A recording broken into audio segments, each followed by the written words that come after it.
Hey guys, welcome back to my YouTube channel. तो आज हम ड्रैगन कोड सीरीज को फिर से कंटिन्यू करने जा रहे हैं। तो जैसे कि हमने प्रीवियस एपिसोड में देखा था, ऐसे वेकेशन खत्म होने पड़ती है, लांजानी और बाइजुजू शर्क की तरफ चल पड़ते हैं। तो एपिसोड नंबर 134 की स्टार्टिंग होती है। वो शिप में बैठे होते हैं, वो शर्क की तरफ जा रही होती है। ऐसे अकेडमी में टीचर ने प्लेस अरेंज कर दिया था नानचांग और लांजाई को रहने के लिए। वो एक वुडन हाउस था सी गोड लेक के पास। लांजानी और बाइजुजू को डीन ने बुलाया था आउटर कोर्ट में। जॉनी बोलता है हेलो डीन। डीन बोलती है कि मैं तुम्हें कुछ इंपॉर्टेंट रिपोर्ट करने के लिए बैठी हूँ यहाँ पे, जो कि अफेयर्स है इनर कोर्ट के। तुम्हारा जो अवार्ड है वो भी आ गया है। तुम्हारा जो फाइनल रिवॉर्ड है वो जज किया जाएगा अगर तुम 7 लेवल टीम बैटल मिशन को कंप्लीट करोगे। बाइजुजू बोलती है इसका मतलब पूरी क्लास एंटर कर सकती है इनर कोर्ट में। डीन बोलती है ओरिजिनली हमने बोला था कि जितने भी 33 हेवनली विंग्स हैं वो टांग सेक्ट में जा सकते हैं। फिर तुम्हारी क्लास में जो स्टूडेंट्स हैं उनके साथ डिस्कस करके सभी ने ये डिसाइड किया कि वो टांग सेक्ट में ज्वाइन करके पहले वो इनर कोर्ट में स्टडी करना चाहते हैं। तो हमने उनके जो चाहते हैं वो करने की सोची है। जॉनी बोलती है तो ग्रेट है फिर न्यूज। डीन बोलती है कि ये मतलब नहीं कि मतलब वो सभी ग्रेजुएट कर सकते हैं इनर कोर्ट से, फ्यूचर में उनको एफर्ट्स लगाने पड़ेंगे। जॉनी बोलता है हाँ ये सर्टेन है, तुम रेस्ट कर सकते, मतलब तुम्हें टेंशन नहीं लेनी है, वो कर लेंगे। डीन बोलती है कि वोरगोट टेम्पल के साथ डिस्कस करने के बाद अकेडमी ने डिसाइड किया कि हम अपने टीचिंग मेथड को थोड़ा सा चेंज करेंगे। ये ज्वाइंट अटेम्प्ट होगा वोरगोट टेम्पल और हमारे बीच में। जॉनी बोलता है तो हमें आर्मी ज्वाइन करनी पड़ेगी। डीन बोलती है हाँ तुम अलाउड हो अब आर्मी मतलब मिलिट्री को एंटर करने के लिए, इंटर्नशिप के लिए तुम सभी जा सकते हो। इस टाइम तुम मिलिट्री को एंटर करोगे, ज्वाइन करोगे तो तुम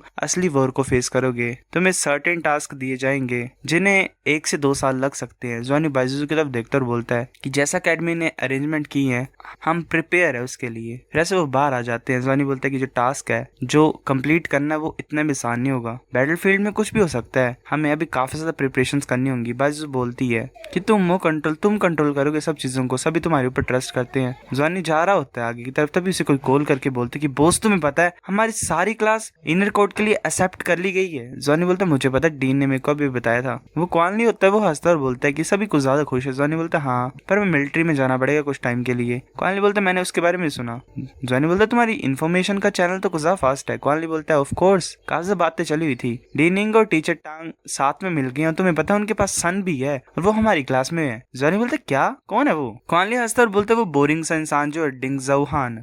तुम्हें लगता है वो थोड़ा बहुत मिस्टर टांग की तरह दिखता है? जॉनी सोच रहा था क्या वो एक दूसरे की तरह दिखते हैं, कब, कैसे, हाउ? क्वानली बोलते बॉस तुमने बोला सडनली मतलब एकदम से कि एक एक्स्ट्रा डैड है। ज़ोहान की फिजियोलॉजिकल शैडो कितनी बड़ी होगी? वेल पता नहीं क्या बोल रहा है। जॉनी बोलता है क्या कुछ हो रहा है बोलने के लिए? अगर नहीं है तो मैं फोन काट रहा हूँ। क्वानली बोलता है बॉस मैं कंप्लीट नहीं किया बात अभी। जॉनी सोच रहा होता है कि मेरे पास भी एक फादर है, चलो पहले टांग सेक्ट से बात करता हूँ। जॉनी बोलते ब्रदर डैंग में वापस आ गए क्या? मास्टर टांग है यहाँ पे, मैं उनसे मिलना चाहता हूँ। डैंगबू बोलता है कि हाँ आ जाओ। फिर आधे घंटे के बाद जॉनी पहुंच जाता है टांग सेक्ट में। वहाँ पे वो जो इंसान होता है मतलब वाइस लॉर्ड, वो बोलता है जॉनी तुम वापस आ गए, कोई प्रॉब्लम है? जॉनी बोलता है कि मास्टर ये ऐसी बात है कि एकेडमी ने हमें इन्फॉर्म किया है हम शायद रियल बैटलफील्ड में जा सकते हैं फ्रंट लाइंस में एक्सपीरियंस के लिए किसी भी टाइम पे, हमें काफी सारे डेंजर्स को फेस करना है, तो क्या तुम हमें चीजें दे सकते हो? वाइस लॉर्ड बोलता है तो तुम यहाँ पे बेनिफिट्स को मांगने के लिए आए हो, बताओ मुझे तुम्हें क्या चाहिए? जॉनी बोलता है इकोलॉजिकल वॉरशिप अच्छी होगी। वाइस लॉर्ड हैरान होके बोलता है कि नहीं तुम उसे बोरो नहीं कर सकते हो। जॉनी बोलता है एंटी मैटर मिसाइल्स, चलो ये भी काफी होंगी, चाहे जितनी मर्जी इंपॉर्टेंट चीजें ही क्यों ना हो, ये फिर भी ऐसे ही डेड ऑब्जेक्ट्स ही हैं, अगर लोग जिंदा ही नहीं बचेंगे तो।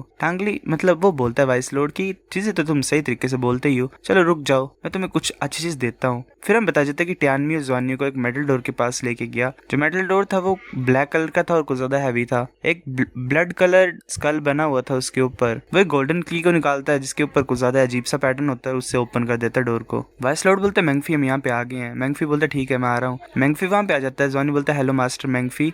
मैंगफी बोलता है मुझे पता नहीं कि ये सही चीज है कि गलत चीज है, तुम यहाँ पे लाना। ये प्लेस जो है वहाँ पे टांग सेक्ट के सबसे ज्यादा खतरनाक वेपन स्टोर है। यहाँ पे एंटर करने के लिए 3 कीज रिक्वायर होती हैं। मेरे पास एक है, टांगमियो के पास एक है और सी गॉड पेविलियन मास्टर के पास एक है। और जो की है सी गॉड पेविलियन मास्टर की वो मेरे पास है। मैं ओपन करता हूँ डोर को। जॉनी सोच रहा होता है जो वेपन इस डोर के अंदर होंगे वो किस तरह के होंगे, वो बड़े पावरफुल होंगे है ना। जॉनी हैरान हो जाता आगे की तरफ देख के। वो इंसान बोलता है मेरे को फॉलो करो। जॉनी जा रहा होता है, यहाँ देख रहा होता है कुछ वेपन होते हैं। जॉनी सोच रहे थे कुछ खतरनाक फीलिंग है, ये तो उस तरह से जैसे मैंने टियान लोंग से मिला था मैं, ये है क्या चीजें? जॉनी यहाँ देख रहा होता है। जॉनी सुनता है तभी वो जो होता है मैंगफी वो बोलता है कि जो फेडरेशन गवर्नमेंट है उन्हें एक्चुअली में पता है कि हमारे पास ये फॉरबिडन वेपन्स हैं, वो इन्हें पाना चाहते हैं, अपने कंट्रोल में लाना चाहते हैं, पर हमने रिजेक्ट कर दिया उन्हें एक एक करके। ये हम इसीलिए कर रहे हैं ताकि हम टांग सेक्ट को प्रोटेक्ट कर सके और शर्क अकेडमी को प्रोटेक्ट कर सके। इस टाइम तुम मिलिट्री में जाओगे एक्सरसाइज करने के लिए तो मिलिट्री डेफिनेटली तुम्हें अपने पास रखने की कोशिश करेगी। अगर फेडरेशन तुम्हें तुम्हारी बिना इच्छा के रखने की कोशिश करेगी तुम्हारे स्पेशल स्टेटस की वजह से। तुम्हें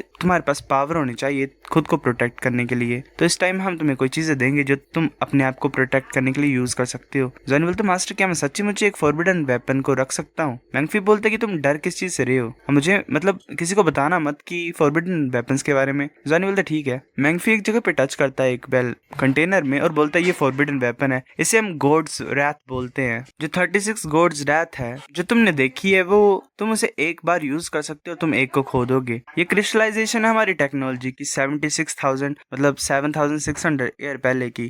तुम्हें सिर्फ जो गॉड ग्रेड मेटल हम तुम्हें प्रोवाइड करेंगे उसे स्टिक करना है इसके सरफेस के साथ, फिर तुम अपनी स्पिरिचुअल पावर को यूज कर सकते हो और फिर बता सकते हो कि कितना टाइम लगेगा इसे एक्सप्लोड होने के लिए। जो एक्सप्लोजन होती है गॉड रैथ की वो कुछ ज्यादा टेरिफाइंग शॉक वेव को प्रोड्यूस करती है और 10,000 मीटर्स की जो डायमीटर होती है उतनी रेंज को कवर करती है। जब गॉड रैथ एक्सप्लोड करता है तो जो सेंटर होता है एक्सप्लोजन का 3 मीटर के डायमीटर में वहां पे एक सेफ्टी जोन क्रिएट हो जाता है। जॉनी बोलता है क्या ये सही है? मैंगफी बोलता है कि ऑफ कोर्स जो सेफेस्ट वे होगा वो 10,000 मीटर दूर होगा।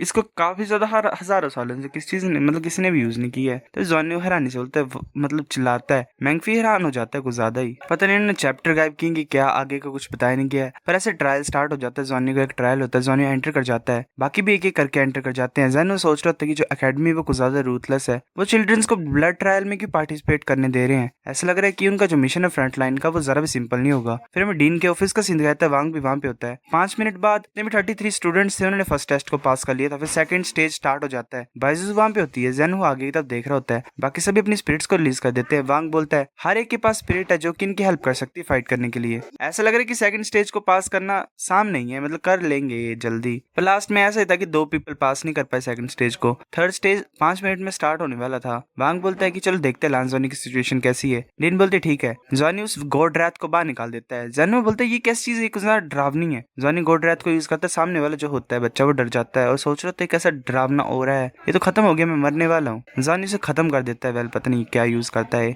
जेनहू बोलते है ये क्या चीज है। वांग बोलते है ये तो स्पेस आइसोलेशन है, अगर फेडरेशन पूछेगी तो ये बोल देना कि हम किसी तरह की एक्सपेरिमेंट को कंडक्ट कर रहे हैं डूला वर्ल्ड के अंदर, कुछ नहीं हुआ। और बाकी जॉनी बिना मतलब की यूज कर रहे हैं, मना किया था फिर भी। अभी जॉनी बोलते कि जो गॉड रैथ है वो अमेजिंग है, जो सामने होता है इंसान वो उसका आर्मर वगैरह डिस्ट्रॉय हो गया होता है, वो खांसता है। जॉनी बोलते क्या तुम ठीक हो? वो बच्चा बोलता क्या तुम्हें लग रहा है कि मैं ठीक हूँ? जॉनी बोलता सीनियर बात है ना, ऐसे क्यों नहीं करते, हम फेयर फाइट करते। उसका जो सामने होता है वो बोलते क्या फेयर फाइट? जॉनी बोलता है क्या फिर मैं दोबारा इसको ट्राई करूँ? वो दोबारा गॉड रैथ को बाहर निकाल देता है। वो सीनियर होता है बोलते नहीं वापस लाओ इसे। जॉनी फिर अपने हेल्प ब्रेड को बाहर निकाल देता है और बोलता है सीनियर चलो स्टार्ट करते हैं। फिर 5 मिनट के बाद लांजा ने जीत गया। वांग गुस्सा उत्तर बोलता है कि उस बच्चे को यहाँ पे लाओ जल्दी से। डीन बोलते टीचर तुम्हें गुस्सा नहीं करना है, मुझे लगता है कि भी किसी स्पेशल सर्कमस्टांसेस की वजह से किया है इसने। वांग बोलता है कि अभी लाओ उसे। डीन बोलते ठीक है मैं जा रही हूँ। फिर वांग टियानियो ने सभी को डिसमिस कर दिया और वो लांजानी था बचा हुआ रूम में। वांग बोलता है क्या तुम इतने ज्यादा कैजुअली उस चीज को कैसे यूज कर रहे हो? क्या मैंगफेंग और टांग मियो पागल हो गए क्या? क्यों इस तरह की चीज वो तुम्हें दे रहे हैं? जॉनी बोलता है इस चीज के लिए तुम्हें उन दोनों को पूछना पड़ेगा। वांग बोलता है तुम्हारी इतनी हिम्मत, तुम अभी मेरे को बात कर रहे हो, मतलब जवाब दे रहे हो? तुमने यूज क्यों किया गॉड रैथ को? मैं एक्सप्लेनेशन चाहता हूँ। मतलब जॉनी बोलता है कि मुझे डर था कि ये जो स्टफ होगा ये आउट ऑफ डेट हो जाएगा अगर मैं इसे मिलिट्री ड्यूटी में यूज करूंगा, मतलब कुछ ज्यादा पुराना, तो मैं सोच रहा था इतना भी कुछ खास नहीं होगा। मैं सोच रहा था कि उस टाइम पे काम नहीं करता अगर मेरे को सच्ची मुझे इसकी जरूरत होती यूज करने की। वांग गुस्से से बोलता है क्या तुम सीरियसली गॉड रैथ को यूज करोगे? जॉनी बोलता है कि फेडरेशन के लिए मैं अपनी ड्यूटी करूंगा ही। वांग बोलता है तुम ये सोच रहे हो कि मैं तुम्हें कॉम्प्लीमेंट दे रहा हूँ, यहाँ से दफा हो जाओ, मैं तुम्हें दोबारा देखना चाहता हूँ। जॉनी उसे ग्रीट करते हुए बोलता है गुड बाय डीन। फिर आधे घंटे के बाद सीन दिखाता है हमें जो ब्लड ट्रायल था वो ओवर हो गया। 3 लोग ने पास किया थर्ड स्टेज को, जो की था जायू, लांजोनी और टांग यू के। पहले कौन है जिया यू, कौन है बे? फिर ऐसे में मेडिटेशन रूम का सीन दिखाया। जॉनी स्पेयर को लेके बैठा होता है, उस गोल्डन ड्रैगन स्पेयर को, वो किसी जगह पे एंटर हो जाता है अंदर ही। जॉनी बोलते है कैसा प्लेस है? तभी उसे कोई आवाज लगाता है। जॉनी बोलता है अंकल ही तुम कहाँ पे हो? अंकल ही वहां पे आ जाता है, बोलते है मेरी कॉन्शियसनेस स्पेस है, तुम यहाँ पे आ सकते हो। ऐसा होगा कि तुम पूरी तरह से सेटल कर लिया है ना तुमने गोल्डन ड्रैगन स्पेयर को सीरियसली। जो मेरी मेमोरी वो धीरे धीरे रिकवर कर रही है। जो रीजन मैं पास्ट के बारे में नहीं सोचना चाहता हूँ वो ये क्योंकि मेरी जो मेमोरीज है वो कुछ ज्यादा पेनफुल है। उस टाइम पे जो तुम्हारी मदर थी और मैं था वो डिफरेंट कैंप से आए थे, हम प्यार में पड़ गए थे और लास्ट मोमेंट में ऐसी बात हो गई थी कि वो खुद मरने के लिए तैयार हो गई थी मेरे को हर्ट करने से अच्छा। और अब मेरी मेमोरीज धीरे धीरे वापस आ रही हैं और मैंने डिस्कवर कर लिया हमारा रिलेशनशिप क्या है। मेरे पास जरा भी राइट नहीं है ये बोलने के लिए कि मैं तुम्हें प्यार करता हूँ। 10,000 साल हमने तुम्हें सफरिंग ही दी है, मुझे माफ कर दो। जॉनी बोलते मैंने कभी तुम्हें हेट किया ही नहीं है, मैंने कभी नहीं किया। तुम यहाँ पे हो तो मैं ज्यादा खुश हूँ। 10,000 साल के लिए एक गीत है। सो गाइस, एपिसोड नंबर 134 इतना था। अगर आपकी वीडियो पसंद तो लाइक करनी, बेफिक्र लाइक दोस्तों के साथ कमेंट करके बताओ। अगर आपकी वीडियो कैसी लगी सब्सक्राइब करो। तब तक बाय।